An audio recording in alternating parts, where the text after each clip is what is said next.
الصلاۃ والسلام علیک یا رسول اللہ، الصلاۃ والسلام علیک یا حبیب اللہ۔ آج کا ہمارا عنوان ہے خدمت خلق کی اہمیت اور فضیلت۔ مخلوق خدا کی خدمت اس وقت میں بہت ضرورت ہے اور اس کی بہت بڑی عبادت بھی ہے، اور کسی انسان کے دکھ درد کو بانٹنا حصول جنت کا ذریعہ بھی ہے۔ کسی زخمی دل پر محبت و شفقت کا مرہم رکھنا اللہ کی خوشنودی حاصل کرنے کا بہت بڑا ذریعہ ہے۔ کسی مقروض کے ساتھ تعاون کرنا اللہ کی رحمتوں اور برکتوں کو حاصل کرنے کا ایک بہت بڑا سبب ہے۔ کسی بیمار کی عیادت کرنا مسلمان کا حق بھی ہے اور سنت رسول کریم صلی اللہ علیہ وآلہ وسلم بھی۔ کسی بھوکے کو کھانا کھلانا کتنی عظیم نیکی ہے، اور یہ ایمان کی سب سے بڑی علامت ہے۔ اللہ سبحانہ و تعالیٰ قرآن پاک میں ارشاد فرماتے ہیں، اور اللہ ہی کی عبادت کرو، اس کے ساتھ کسی کو شریک نہ بناؤ۔ ماں باپ، قرابت داروں، یتیموں، ناداروں، رشتہ داروں، ہمسایوں، اجنبیوں، یہاں تک کہ جو پاس بیٹھنے والے ہیں، مسافر اور وہ لوگ جو تمہارے قبضے میں ہوں، سب کے ساتھ حسن سلوک کرو۔ بے شک اللہ سبحانہ و تعالیٰ تکبر کرنے والے اور بڑائی کرنے والے کو درست نہیں رکھتا۔ یہ سورۃ النساء میں اللہ سبحانہ و تعالیٰ فرماتے ہیں۔ ایک دفعہ ایک روایت ہے، ایک صحابہ ہیں حضرت عبداللہ بن عمرو بن عاص رضی اللہ تعالیٰ عنہ سے روایت کرتے ہیں کہ حضور اکرم صلی اللہ علیہ وآلہ وسلم نے فرمایا کہ جو شخص اپنے کسی بھائی کو پیٹ بھر کر کھانا کھلائے اور پانی پلائے گا، اللہ تعالیٰ اسے دوزخ کی آگ سے 7 خندق جتنے فاصلے کی دوری پر کر دے گا، اور وہ خندق جو ہے 2 خندقوں کے درمیان 500 سال کا فاصلہ ہے۔ سبحان اللہ، سبحان اللہ۔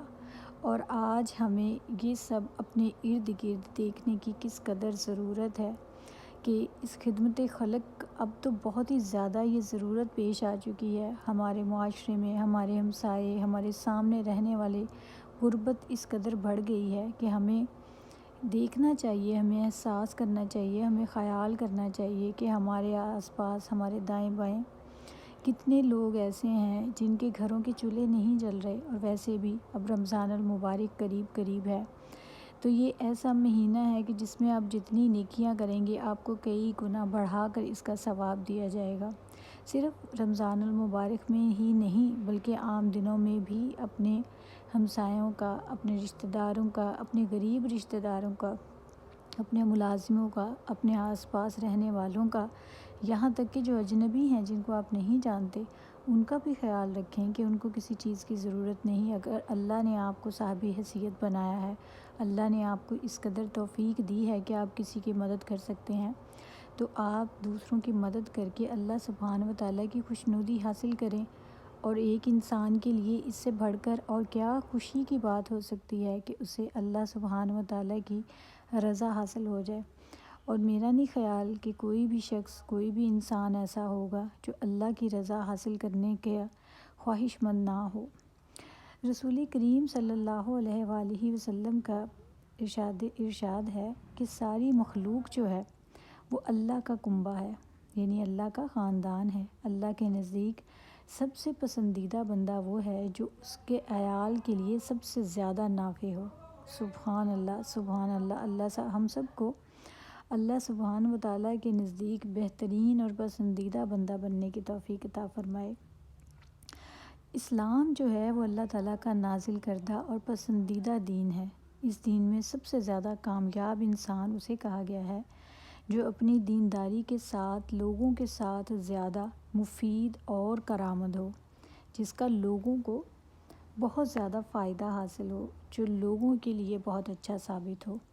خدمت خلق کا اگر ہم نے اندازہ لگانا ہو تو وہ ہم اس بات سے بھی لگا سکتے ہیں کہ جب آپ صلی اللہ علیہ وآلہ وسلم پر پہلی وحی نازل ہوئی، اور آپ وحی نازل ہونے کے بعد جب گھر تشریف لائے تو بہت ہی غمگسار تھے، تو غمگسار شریک حیات ام المومنین حضرت خدیجہ رضی اللہ تعالیٰ عنہ نے ان کی اس کیفیت کو دیکھ کر عرض کیا اللہ تعالیٰ آپ صلی اللہ علیہ وآلہ وسلم کو ہرگز ضائع نہیں کرے گا، کیونکہ آپ صلی اللہ علیہ وآلہ وسلم رشتہ داروں کے ساتھ حسن سلوک کرتے ہیں، بے سہارا لوگوں کی مدد کرتے ہیں، مہمانوں کی خاطر تواضع کرتے ہیں اور آسمانی حوادث میں لوگوں کی مدد کرتے ہیں۔ یہ بخاری شریف میں ہے احادیث سرکار نبی پاک کی۔ تو کتنی خوبصورت اور کتنی پیاری باتیں کر دیں کہ وہ شخص جو ہے، یہ تو سرکار نبی پاک ہیں، اگر عام انسان بھی سرکار نبی پاک کی سنت نبوی پر عمل کرتے ہوئے لوگوں کی مدد کرنا شروع کر دیں، رشتہ داروں سے اچھا سلوک شروع کر دیں، تو اللہ سبحانہ و تعالیٰ کس قدر اس کے لیے برکت ڈال دیتے ہیں۔ یہ 5 ہی خوبیاں ایسی ہیں کہ جن کی خصوصیت جو ہے وہ ام المومنین حضرت خدیجہ رضی اللہ تعالیٰ عنہ نے جن کا تذکرہ کیا کہ ان سب کا تعلق خدمت خلق کے مختلف پہلوؤں سے ہے، اس میں حسن سلوک بھی شامل ہے اور بدنی اور مالی تعاون بھی ہے۔ رسول اکرم صلی اللہ علیہ وآلہ وسلم نے ارشاد فرمایا، اسلام کا بہترین عمل کھانا کھلانا اور اسلام کو رواج دینا ہے۔